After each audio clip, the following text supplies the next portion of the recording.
What's going on, Imperials? It's Emperor Cubone here. When Johto introduced the concept of Pokemon breeding, the game fundamentally changed, allowing you to get multiples of rare Pokemon like starters or fossils, and even another passive way to shiny hunt if you wanted, which is great. However, it's not so wide open because there are restrictions in having only certain egg groups be able to interact and successfully create an egg. And if you don't know the system, then it can be hard to guess which Pokemon are compatible. Although some of them are obvious enough, but since Pokemon can have more than one category, that leads to some of them having unique egg groups that no other Pokemon have, sort of like the way type combinations work. So let's answer the question that nobody ever asked and see which Pokemon have unique egg groups. Now, some of these standalone egg groupings make sense because no other Pokemon share those properties. However, why are Paris and Parasect off in their own special corner? When you look at their groups, they can breed with Pokemon of the bug or grass egg groupings, which is quite fitting for their types after all, but as you may have noticed, they are not the only grass and bug types out there. However, that is a quirk of these egg groups. Sometimes a Pokemon line, like Sewaddle or Wormadam, will only have one label despite easily meeting the criteria for multiple. So I guess Leavanny is just not as grass as Parasect is? Although they have changed some Pokemon egg groups between generations, so you never know when a retcon might be coming your way. The next pairing surprised me with Magikarp and Gyarados having a unique combination of Water 2 and Dragon groups. The fact that there are 3 water groups is a bit odd, but the Water 2 one specifically is largely Pokemon that are fish-like, basically that one body shape with the fins, so I guess out of all of the other fish Pokemon, none of the others really get a dragon-like upgrade like Magikarp does, since Feebas is in the Water 1 group instead, so it's pretty impressive how they've managed to sneak in this unique egg grouping into every game they've been in, which just so happens to be all of them. Then we have the distinct pairing of Togetic and Togekiss being in the Flying and Fairy egg groups. Again, this makes total sense as these names do match up perfectly with their actual types, so they really had no other choice on where to be. Also, baby Pokemon like Togepi cannot breed in the Undiscovered egg group, and even though the only other Flying Fairy type is a legendary and also can't breed, the Fairy egg group is full of Pokemon that don't necessarily share that specific element, so surely someone else in the Flying group could have fit enough, like maybe Espathra, but I won't complain as it seems fitting for the evolutions of Togepi to get a little something special. Then we have Lotad as the only Pokemon in the Water 1 and Grass egg groups. Again, this is no surprise as they are the only grass and water type Pokemon, outside of the unbreedable Ogerpon, I suppose, so that means that this is the only grass crossed over with any of the water groups out there, so that is truly impressive for these Hoenn Pokemon. However, egg groups are fickle things because Ralts was notorious for years as only being in the Amorphous group.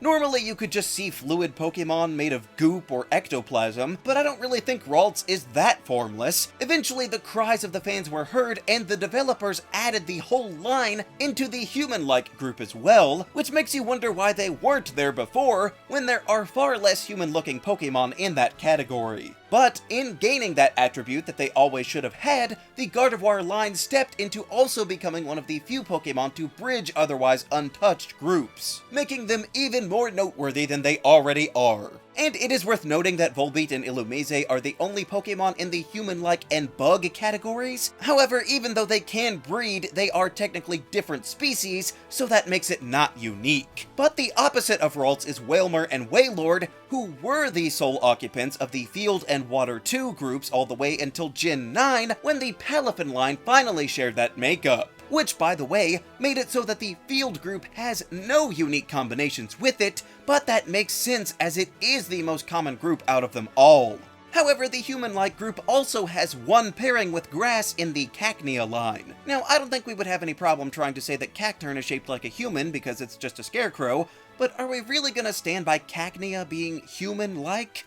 I mean, it's just a little ball, really, but I guess since it is related to Cacturne, that we can keep that connection going. And it is always good to open up a new pool of breeding partners to gain new attacks and the like. And I'm sure that this will only trigger people even more, but the Trapinch line are indeed the only Pokemon in both the Bug and Dragon egg groups. Flygon is famously not a bug type, leaving that combination untouched as of yet, but they do have it covered when it comes to egg groups, so I guess that's something that could either be a comfort or infuriate people even more. And actually, this is another line that had the unique category added on, previously only being in the bug group, but I'm glad that my 5th favorite Pokemon at least has something going for it, since it just so happened to miss out on every gimmick ever. Next, we also have Dwebble in the bug group, who is the only line to be paired with Mineral as well. The Mineral group is a bit odd because it is more than just raw stone or metals, but it makes sense for the Crustal line to be able to draw traits from either insects or from other rocks, and the fact that it can breed with lots of amazing and strong Pokemon that no other bug can gives it a leg up, or 2 or 3.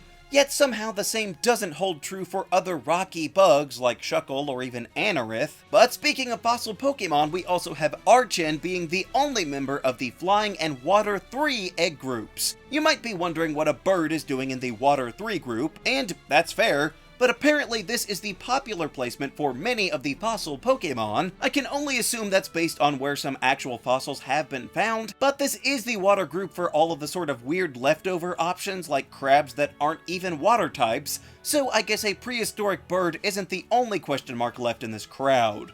We then see Ferroseed as the only one in the grass and mineral groups. Not that complicated really, as it is part plant and part metal, so having parents of grass or mineral traits clearly works, even if other grass types could be mineral in nature and they choose not to be for some reason. But what is more isolating is Hawlucha being in the flying and human-like groups. As a little birdman, it does perfectly embody the power of flight, while also basically being a professional wrestler, so you can easily see how it got to straddle these two spheres when the likes of its peer Flamigo isn't quite humanoid enough to work, even if Hawlucha did only start in the flying category and had to have the second one added later on. Next was a bit of a surprise for me, but Phantump is the only Pokemon in the Grass and Amorphous egg groups. As we've said, plenty of ghosts can be found in the Amorphous Club, and the lower part of Phantump's body certainly is rather formless, but can the same really be said of Trevenant?